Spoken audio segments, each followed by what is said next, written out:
Next question देखिए 4 number क्या कह रहा है।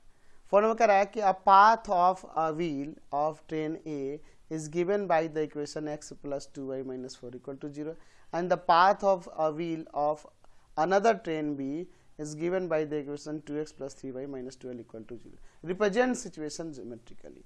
क्या कह रहा है कि हमारे पास ये जो ट्रेन है ए उसके एक व्हील का पाथ दिया है कि इसी पाथ पर ये ट्रेन चलती है, यानी कि वो एक स्ट्रेट पाथ होगा क्योंकि लीनियर इक्वेशन है ना, तो इसका स्ट्रेट ही लाइन बनेगा। दूसरा ट्रेन भी है, उसका एक व्हील जो है एक इस पाथ पे चलता है इसके अकॉर्डिंग, तो इसको हमें ज्योमेट्रिकली रिप्रेजेंट करना है, यानी ग्राफ बनाना है। तो दोनों का ग्राफ बनाने से हमें पता चल जाएगा कि वो दोनों के व्हील जो है, दोनों ट्रेन्स के व्हील जो है वो कैसे जा रहे हैं, यानी कि वो व्हील इंटरसेक्ट कर सकते हैं, लाइन पैरेलल होंगे या फिर वो कोइंसाइड होंगे, यानी कहने मतलब एक दूसरे के ऊपर। तो ये हमें चेक करना पड़ेगा, ऐसे इक्वेशन से भी देख सकते हैं। तो हम लोग पहले देख लेते हैं फॉर ट्रेन ए के लिए।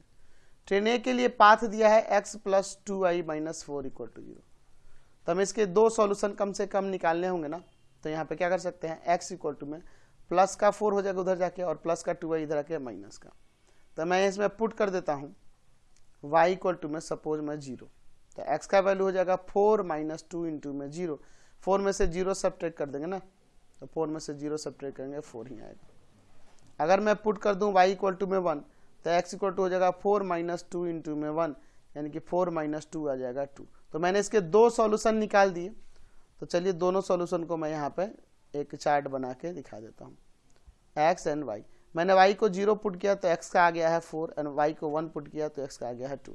चलिए अब देखते हैं for train b। Train b के लिए जो पाथ दिया है उनके व्हील के लिए वो दिया है 2x प्लस का 4y माइनस 12 इक्वल टू 0। तो यहाँ पे x का वैल्यू निकालने के लिए 2x इक्वल टू में इन दोनों को उधर जाएगा, प्लस का 12 और माइनस का 4y। आप कहोगे कि सर इसमें आपने कॉमन करके छोटा क्यों नहीं किया इक्वेशन को। पहले ही मैंने बताया कि इक्वेशन के साथ जब भी ग्राफ बनाना तो कोई छेड़छाड़ नहीं करिएगा, क्योंकि हो सकता है वो कोइंसाइड इक्वेशन हो सकते हैं, यानी कि उसको छेड़छाड़ करेंगे तो पता चलेगा दोनों सेम ही इक्वेशन आ जाए।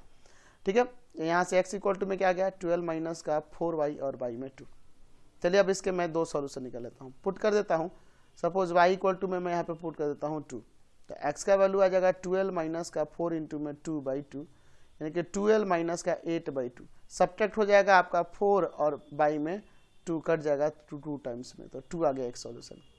दूसरा मैं यहाँ पे पुट कर देता हूँ y इक्वल टू में सपोज मैं 3 पुट कर देता हूँ, तो x इक्वल टू आ जाएगा 12 माइनस का 4 इंटू में 3 और y में 2, तो 12 माइनस 12/2 यानी कि 0/2 यानी 0 आ गया। तो मैंने दूसरे वाले के लिए भी यहाँ पे इसके सॉल्यूशन निकाल लिए। दोनों सॉल्यूशन को मैं यहाँ पे दिखा देता हूँ, x एंड y।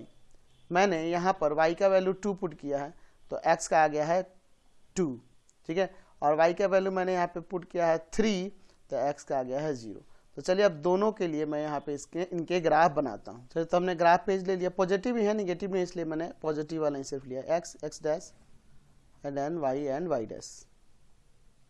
चलिए देखिए वैल्यूज हमें कहाँ तक लेना होगा, 4 तक ही लेना होगा। चलो 4 तक ले लेते हैं, 1 2 3 4, मान लो 5 तक हम दिखा देते हैं, 1 2 3 4 एंड 5।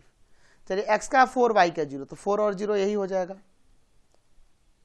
4 और 0 नीचे मैं लिख देता हूँ, ठीक है, 4 एंड 0। दूसरा पॉइंट है 2 और 1, x का 2 y का 1, 2 एंड 1। तो इन दोनों से होकर जाने वाले लाइन की बात करेंगे तो कुछ ऐसे जाएंगे, ठीक है ना, ऐसे ही ना जाएंगे दोनों पॉइंट से होकर जाने वाले लाइन। तो इसका मैं इक्वेशन यहाँ पे दिखा देता हूँ। इक्वेशन क्या था इसका, पहले वाले के लिए x प्लस का 2y माइनस 4 इक्वल टू में 0। देख लीजिए x प्लस का 2y माइनस 4 इक्वल टू 0। दूसरा 2x प्लस का 4y माइनस 12 इक्वल टू 0। तो दूसरा भी खींचते हैं, तो दूसरे वाले का सॉल्यूशन यहाँ पे है ना जी, x का 2 y का 2, x का 2 y का 2, x का 2 y का 2, और दूसरा है आपके पास x का 0 y का 3, x का 0 y का 3 यहाँ होगा। तो इन दोनों से होकर जाने वाले लाइन सेगमेंट की बात करेंगे तो वो ऐसे जाएगा, लाइन की बात करेंगे, सॉरी लाइन सेगमेंट में बोल रहा हूँ, लाइन ये ऐसे जाएगा। क्या देखने को मिल रहा है कि दोनों जो ट्रेन हैं उनके व्हील जो हैं वो एक दूसरे के पैरेलल जा रहे हैं, है ना। दूसरा इक्वेशन है 2x प्लस का 4y माइनस 12 इक्वल टू में 0। तो ग्राफिकली रिप्रेजेंट किया है हमने दोनों को, और दोनों से हमें क्या पता चल रहा है कि दोनों के व्हील जो है एक दूसरे के पैरेलल जा रहे हैं, है ना जी। तो पूछ नहीं रहा है, बस मैंने आपको ऐसे ही बता दिया ओरली।